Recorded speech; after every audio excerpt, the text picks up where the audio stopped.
We always recommend that people start with having a look at their organisation as it is, because when you examine data and gather evidence about, what your recruitment processes are like, who's being promoted, who's exiting the organisation, why that's happening, you start to build a case, and people find it very difficult to refute evidence. So that's really important, is to gather a picture based on data and evidence to demonstrate or to try and understand what's happening in an organisation and seeing where your gaps are.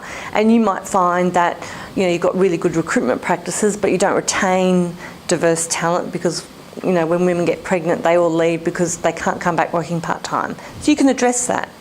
The second thing would be to make sure you've got good policies in place that state what type of an organisation you are, who you want to be, and what your brand stands for. So the top things to do to attract female staff into your workforce, I think you definitely need to be a company that promotes gender diversity out in your industry and actively promotes that and lives that through your hiring strategy, your interview process, your succession planning, your career progression opportunity.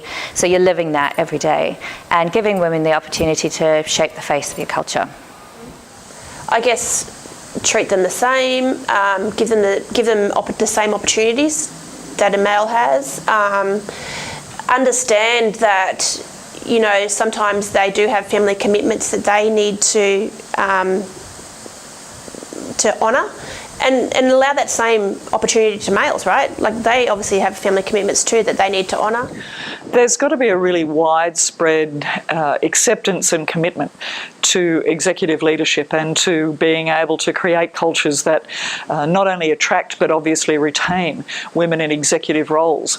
And one of the best things that you can do is get independent evidence about how is your organisation comparing to others in your sector, and then how is your sector comparing to others. So often in our space, in the for-purpose sector, particularly in community and health organisations, we've got a disproportionate number of female executives, and in fact we need to be very careful about attracting diversity from a male perspective.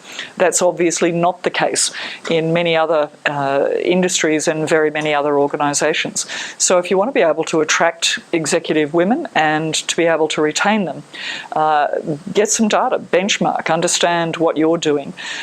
Ask your female executives and staff at all levels, would they recommend your organisation to other women? Is this somewhere that is conducive? Do the women here feel like they've got a level playing field?